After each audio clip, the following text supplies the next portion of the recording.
펜션이란? 1. 펜션의 정의. 영국, 미국, 캐나다에서는 B&B, 일본에서는 펜션, 이태리에서는 팽쇼네, 프랑스에서는 팡쇼, 스위스에서는 가루네, 독일에서는 펜존, 호주, 뉴질랜드에서 로찌로 불려지고 있는 이 숙박시설은 호텔보다도 저가이고 가족적인 환경을 가진 객실과 조식 서비스를 하는 것이 보통으로서 운영 주체가 농어촌 지역에 살고 있는 거주자들입니다.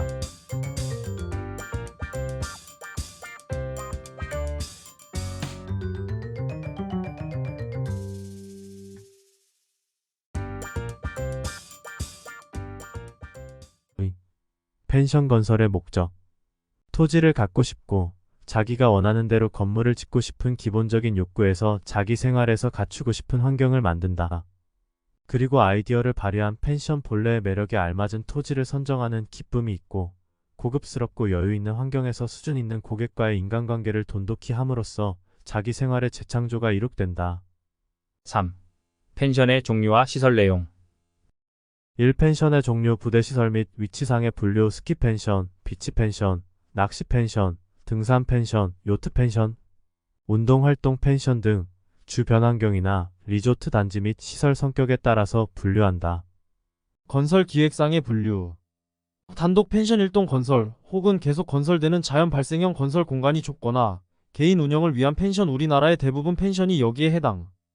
집합 펜션 단지 개발형 단일 회사가 여러 동의 펜션을 건설하여 각 개인들에게 임대나 입주, 관리하는 형태. 고령자나 개개인이 건강상의 이유 혹은 계절에 따라 운영이 곤란할 때 운영에 강점이 있다.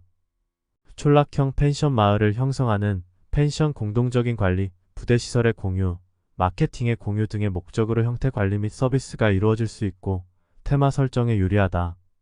이 펜션 시설 내용. 시설 설정의 기본 이념, 여가 활동을 매개로 한 공동의 장으로 옥외 휴게가 즐겁게 될 수 있는 휴식의 장으로서 평소 생활에 누적되어 일어나는 문제를 여유 있고 청결한 체제의 장이 이루어지도록 한다. 시설의 내용. 운영자의 생활과 독립성을 유지하고 질병, 고령자의 위급시 배려, 보안, 재난 위험으로부터 보호될 수 있는 시설. 응급처치 시설, 재난 대비 시설. 운영자가 살기에 가장 좋은 위치에 조망권, 일조권, 동선을 중요시하여 시설을 둔다. 고객의 동선이나 테마 설정에 따른 고객 동선을 유지한다. 테마 설정 공예서에 재택근무 시설, 테마에 필요한 자료 보관 준비실, 음악 시설, 재활활동 시설 등 시설. 한국의 펜션 흐름과 대책. 한국의 펜션이 발생한 지 20년이 넘었지만 펜션의 초기 개발 열풍은 부동산 수익으로 폭발적으로 증가했었다.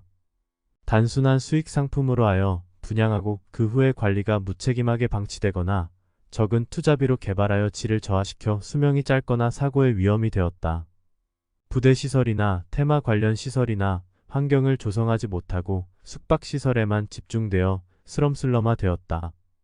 수익성만 고려하여 자연환경을 무시하거나 밀집으로 건설하여 자연 속의 펜션의 이미지를 찾아볼 수 없는 등 개발의 부작용이 여러 가지 형태로 발생되었다. 그 후 초기와 같은 현상은 현저히 줄었지만 펜션 발생 시의 환경이 제대로 접목되지 못하였다. 따라서 새로운 발전을 위하여 우리보다 펜션의 발생이 30년 정도 일찍 시작한 일본 펜션이 어떻게 발생되고 발전되었는가에 대하여 그 실패와 성공을 검토해보면 우리의 당면 문제들을 해결하고 새로운 발전을 위하는 노력에 도움이 될 것으로 생각된다. 일본 펜션의 발생과 활동. 1. 일본 펜션의 발생. 서양의 선진국과 일본은 법적으로나 경제적으로 많은 차이가 있으며 특히 레저 공간의 숙박시설 개념에 대하여 사회적으로, 풍습적으로 많은 차이가 있다. 이러한 여건을 단순한 방법으로 정리하여 그 개념을 좁히고 자연 속의 숙박시설로 일치시킴에는 어려움이 있었던 것이다. 이러한 환경에서 1970년의 오랜 노력에 의해서 일종의 테크놀로지 트랜스포트의 산물로서 유럽에서부터 일본에 도입되었고 한 기업의 힘에 의하여 조금씩 수를 증가시켰기 때문이다. 당시 일본교통공사 영업부 판촉과에 소속한 여행상품 개발 스태프로서 저명한 MOTORIGATION의 연구가로서 신규 사업에 대한 시스템 어프로치는 독특한 수법을 확립하고 있었다. 그는 주변에 많은 심퍼사이저, 협력을 얻을 수 있는 인적인 관계를 갖고 있었다. 이런 현상은 현재까지 30년 동안 전국의 우후죽순처럼 발생되었고 1995년 약 3,000개소, 이제는 리조트에서는 불가결하게 된 펜션 사업이 되게 된 것이다. 가 펜션에 대하여 조사와 연구를 시작하게 된 것은 1966년이고 그는 심퍼사이저 협력 등의 인적인 교류의 바탕으로 펜션 사업 개발 도입할 수 있게 되었다. 그때 당시 일본에서는 여관을 중심으로 한 일본의 숙박시설이 1955년대부터 크게 성장하게 되었지만 선진국의 전례로 볼 때 여관으로서는 큰 문제가 많다는 것을 생각하게 되었다. 즉 사회 여건의 변화는 MOTORIGATION, 어버너제이션, 핵가족화의 진행 등의 요인에 의해서 여행 수요는 요구가 증대되고 있었던 환경에서 1964년 일본의 올림픽 대회 이후에 서서히 발전하다가 1970년대에 들어서면서 급격한 변화를 가져왔고 단체 여행에서 가족 개인 여행으로, 철도 여행에서 자가용 여행으로, 관광 여행에서 보양 여행으로 변하는 과정에서 여관은 본래의 숙박시설 개념보다는 다른 방향으로 나쁜 방향으로 변질되기 시작하는 현상이 되었던 것이다. 여기에 고도 성장의 결과 인건비 앙등뿐 아니라 취업장으로서 좋은 직업으로 볼 수가 없다는 것이 큰 문제가 되었다고 볼 수가 있다.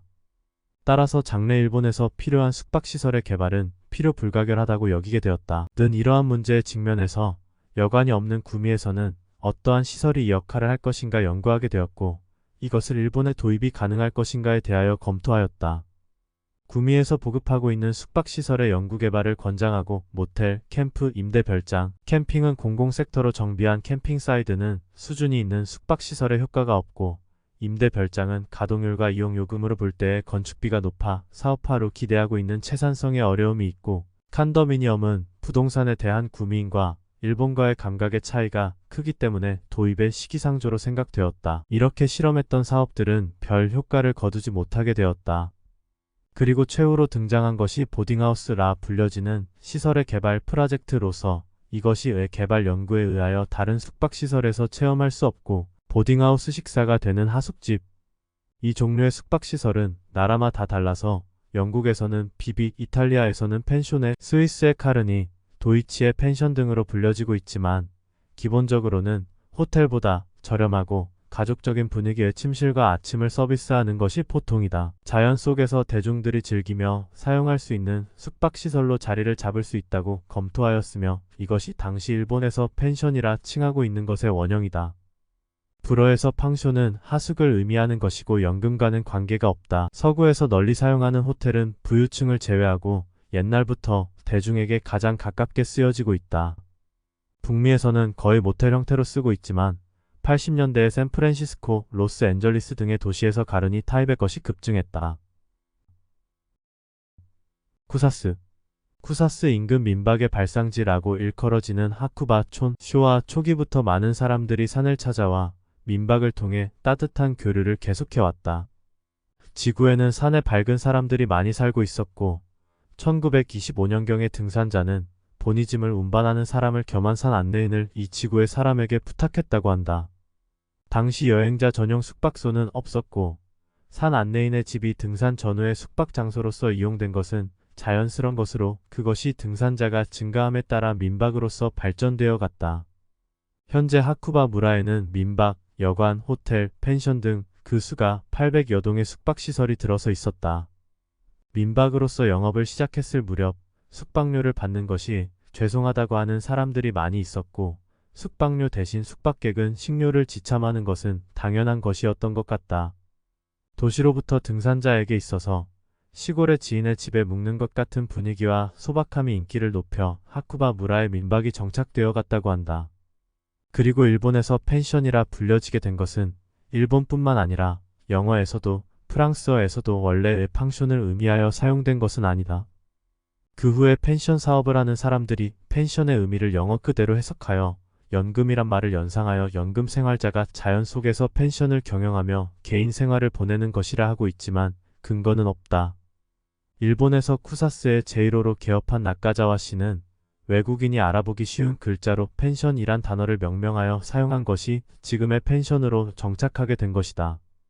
나가자와 씨는 1967년 독일을 방문하고 온천 보양지의 숙박시설로서 펜션을 차관하고 구마겐 쿠사스 온생의 가족이 경영하는 호텔, 나가자와 빌리지, 위성 호텔, 그리고 펜션 건립을 결정하고 1969년 6월 리조트 개발회와 밀접한 협력 관계에 있었고 펜션 개발에 대하여 차분하게 진행하였다.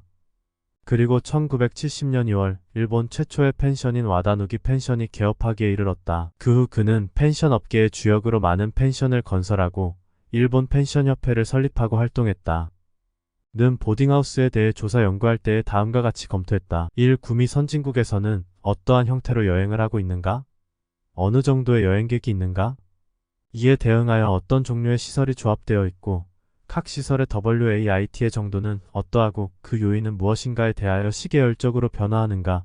또한 설비 투자는 어느 정도이고 회수 기간은 어떠한가에 대하여 조사 연구했다. 이 외국과 일본과의 사이에서 법적 경제적인 사항을 연구를 통하여 외국에서 얻어지는 좋은 것을 어떻게 하여 놓치지 않고 일본에 도입할 것인가 라는 테크놀로지 트랜스포트를 해결했다. 3. 유럽에는 없고 불필요한 것이지만 일본에서는 필요 불가결한 펜션 백업 시스템의 설계와 구체화에 관해 연구했다. 는 1966년 10월 다음과 같은 보딩하우스의 14개 항의 메이트리시즈로 한 이론적인 해석의 분류를 소프트웨어와 하드웨어로 나누어 분류하고 해석, 집합시켜 모순 요소를 삭제한 다음 입지와 건축, 자금 등에 대한 캐터고리에 구상화한 것에 이르게 된 것이다. 이러한 펜션에 대하여 그 컨셉트는 저렴성, 청결감, 하스퍼텔러티, 저가동률 하의 안전경영, 합리성의 추구, 스케일 메럿의 부정, 안전성의 철저, 자기 완결성 추구의 부정, 각 서브 시스템의 개선에 의한 수익성 향상, 가족 경영의 철저 지역성의 중시 기능적인 시설 국제 수준 도달의 지향 수요자, 지향의 시스템으로 개발을 지향하는 방향으로 새로운 숙박시설의 시스템을 필드 위에서 설정하였다. 그리고 시스템으로서의 펜션을 제안하고 이에 신중하게 개량하여 처음으로 펜션 사업을 일본에 도입에 성공하게 되었다. 이렇게 하여 얻어진 펜션의 시스템에 대해서 실험적인 펜션 영업은 데스크 워크로 사업의 리스크를 안고 있었지만 펜션의 개발은 한 사람의 셀러리맨의 개인적인 연구활동에 탄력을 받아 가능한 새로운 장을 열게 된 것이다. 이 초창기 지도적 역할을 한 우수 펜션 오거나이저의 활동 생략, 앞으로의 방향. 일본에서도 펜션이 초기에 관광지에 인접하여 자연 속의 가족을 위한 민박과 같은 숙박시설로 자리를 잡아주로 스키장이나 해수욕장, 온천 등에 위치하여 시작하였지만 다른 숙박시설과 경쟁을 하게 되고 초창기 시설의 고급화 지향으로 발전해왔지만 1992년 버블 붕괴 이후에 단독 펜션으로는 시설 및 가격 경쟁 면에서 이를 따라갈 수 없고 인건비의 상승과 인력 부족 현상은 성수기 운영에도 많은 문제점을 안게 된다. 근래에는 호텔과 연계하거나 더욱 전문화되는 경향이 있지. 그러므로 펜션은 인적인 서비스를 고객과의 인간관계를 형성하여 가족적인 환경을 바탕으로 하는 방향을 찾게 되거나 단지하여 관광시설과 같은 종합 서비스가 이룩될 수 있는 단지 개발 및 운영 방향으로 전개되고 있으며 레저시설과의 연계와 테마가 있는 고유한 브랜드로 전개되고 있고 이러한 방향은 앞으로 지속될 것이다.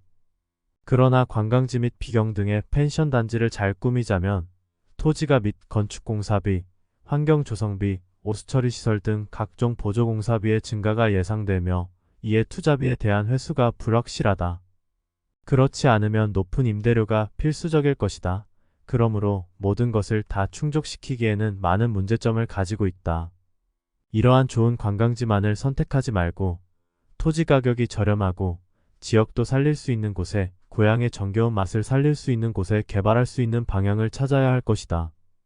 그리고 우수한 오거나이저로 하여금 과소지의 마을의 농어촌의 생산물과 연계하고 지역의 특성을 살린 테마를 부여하고 스스로 자생할 수 있는 형태의 팜스테이 개념으로 확장하여 지역 주민의 환대 속에 펜션 이용을 극대화시킨다면 젊은 사람들의 정주 대책에도 도움이 되고 국토의 균형 발전과 전국토의 관광지의 목적을 달성할 것이다. 끝으로 우리나라에서 법적으로 다양한 입지, 즉 수상, 수중 펜션, 지중 펜션 등을 건설하기 어렵고 관광 펜션이 가능한 입지가 적으며 일반 민박 개념의 펜션이나 단지 펜션에 있어서 테마가 있는 부대시설을 건설하기가 어렵다. 이러한 것이 가능하도록 법 제도의 정비가 필요하다.